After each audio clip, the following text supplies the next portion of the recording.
Hello everyone, this is the HeliFar Turtles 135.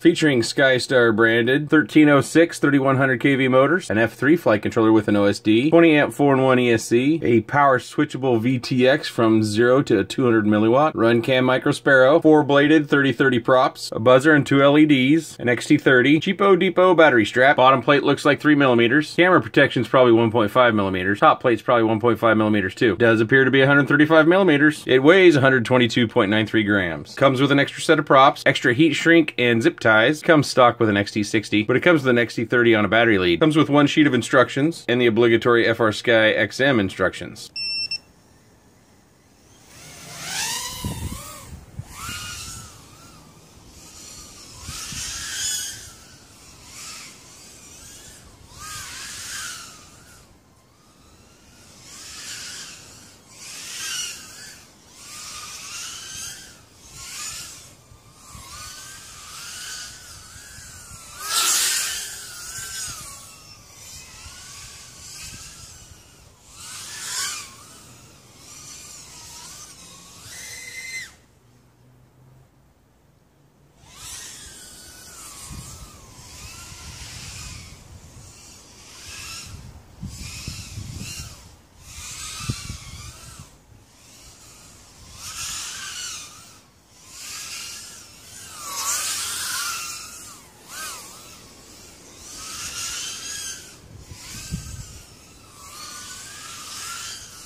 At the time of this recording, this machine comes in at $134 and some pennies, and it's not bad. There's nothing really wrong with it, and I'm thankful for that because the last one I had went up in smoke. If you didn't see that, go back like 2 videos and you get to see the Everwing Cyclone. That one lit up in a blue flame, I think, according to what we saw on camera. But this one is a 1306, so it's not going to be as powerful as you might expect of many 3-inchers that we're seeing these days. It's kind of harkens back a little bit to some of those other models that we've seen that are very, very similar. I forget their names, but I think they're like an X140 out there that ran these same sort of motors and flight stack and components. They did use a name brand or a run cam Sparrow camera, which is a nice thing to have. They did zip tie the battery leads all down here, and they did a nice job. I do wish that they would do that more often for other quads. They did use quite a bit of extra lead length So as far as weight goes, we could have done a little bit better if we'd have gone directly to the pads instead of looping around like they did. But you know, that's something that they do for manufacturing purposes, I believe. I think it makes the assembly process go a little bit quicker. We have a nice camera cage. You can see that that's well protected. You will be very difficult to be able to get anything in there. It's going to have to be a thin branch, and then hopefully the branch is thin enough to where it actually doesn't do any damage to your camera. You do have these posts at the bottom if you happen to come at something at that angle or at an extreme angle. The camera angle that you see here, you do not see much flight footage with that. I can roll some up here. It just wasn't maintainable at this camera angle, and this is pretty close to what I'd fly a lot, but it just doesn't have the thrust vector that I need in order to be able to fly an entire flight like that. I think I got about 1.5 to 2 minutes before it just couldn't keep up, and I was so high on the throttle values that just cruising around at that camera angle, which if I get that is about like that, you're well above, I think it was like 68 to 75% of throttle without really even doing much punch. It does have enough weight to where you can throw it up over the house, and so you'll be able to get some acrobatic moves. I think something like this is probably going to be most suited for someone who's looking to get into 3-inch, and you might not want to spend a lot of money. I do think the frame is going to hold together fairly well. I had some, especially when I was trying to run with this camera angle, some fairly substantial crashes, and you know, we don't have any damage here to speak of. Instead of taking the battery lead that they gave us, because they did zip tie it down, hopefully you can see that here in the back, this was added by the manufacturer, and instead of taking this all apart and adding that lead, I just swapped it out at the end. So I just used one of my XT30s to put that on there, because all the XT60 batteries I have are pretty big and heavy, and I didn't want to use that. You know, when you add weight to micros, it decreases your agility. I fly in a, well, relatively small space, and really anymore. It used to be quite big here a couple years ago when we got started. So I need to have that agility to weave in and out of the trees and to get around things in good shape. If I've got too big a battery, you'll end up blowing out corners, and so then I might risk hitting something like the fence or another tree or the pergola or something that's around the house. I just don't want to do any damage to the machines by just trying to run a giant battery.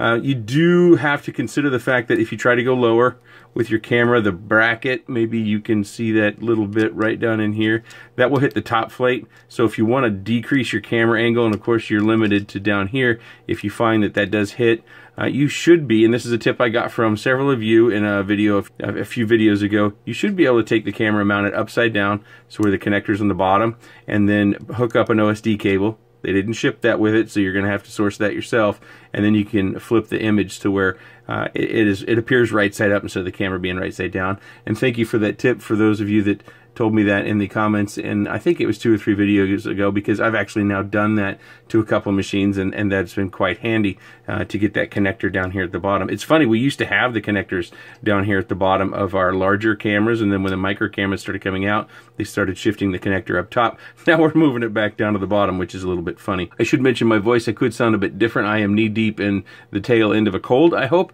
so if I sound a little funny or hoarse, it is me. This isn't a counterfeit review.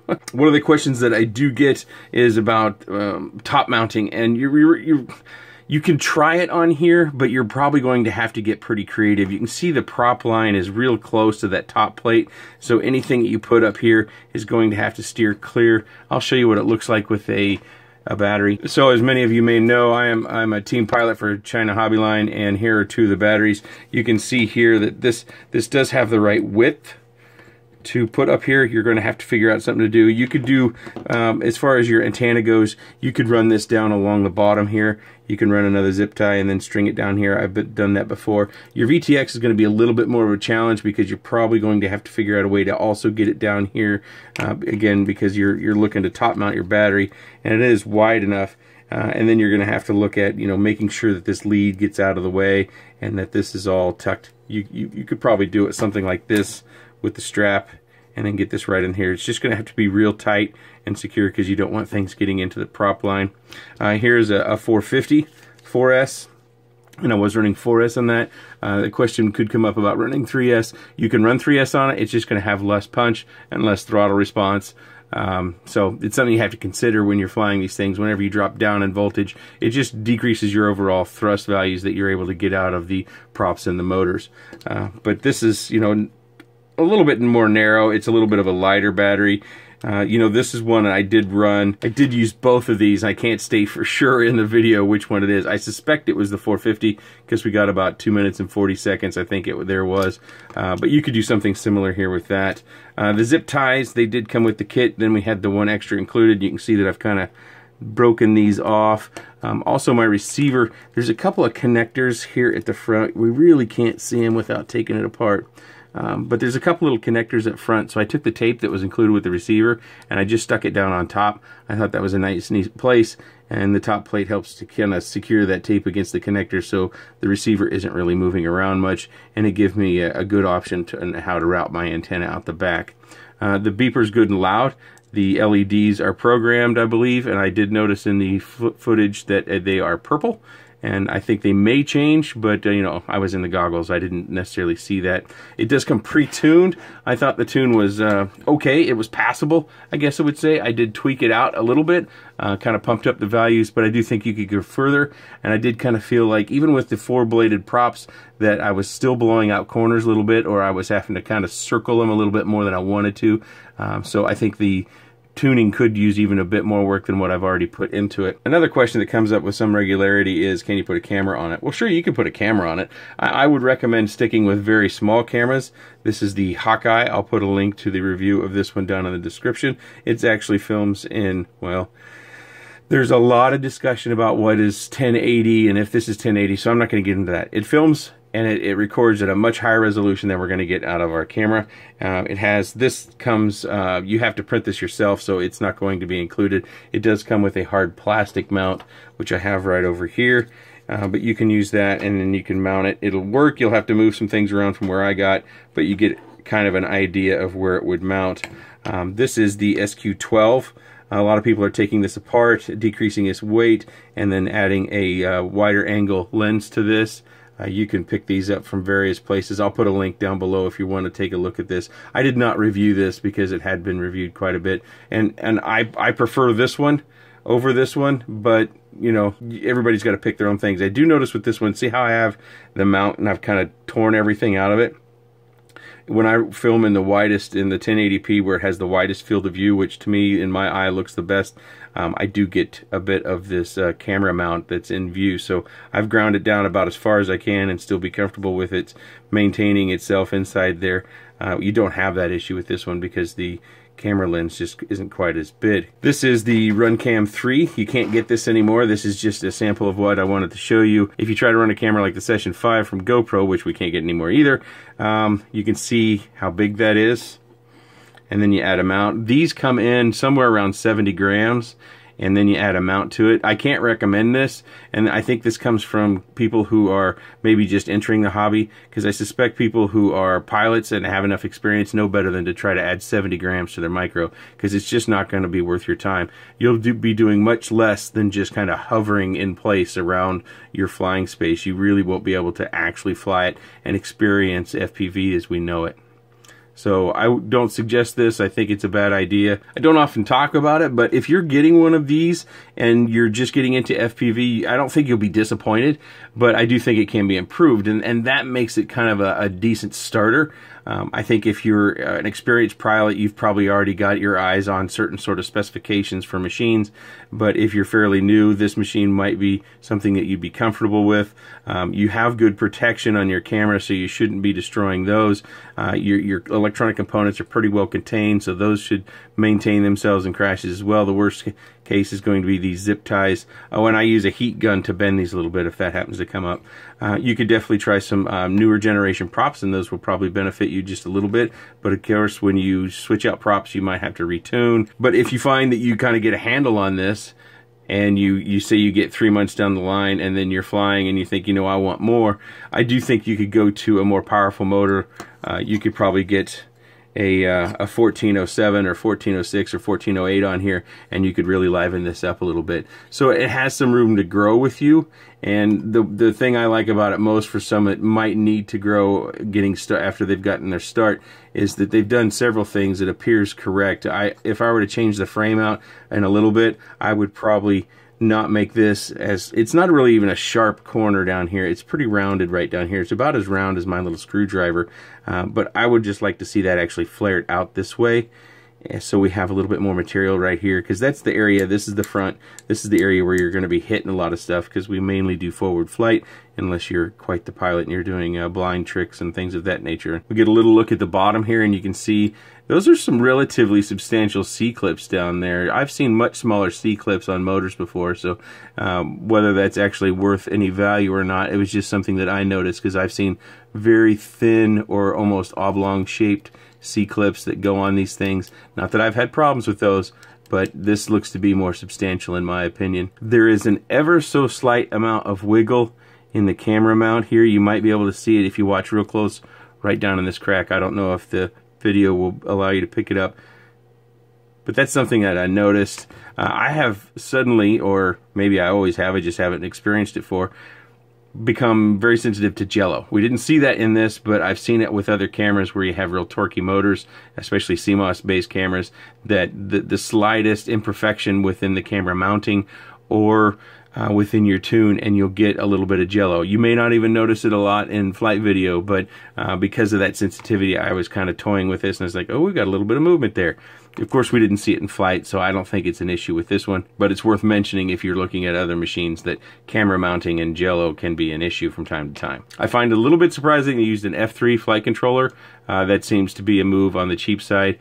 It's still completely serviceable, but it does limit you going forward. Say if you wanted to put on butterflight, or do something of that nature, you can still do it, but I think there's going to be some limitations into the filters and how you can apply them, or how the flight controller will respond to those filters in the processing overhead. But it seems to work fine. Having a power switchable VTX is a nice little addition, but it is not power switchable through the OSD.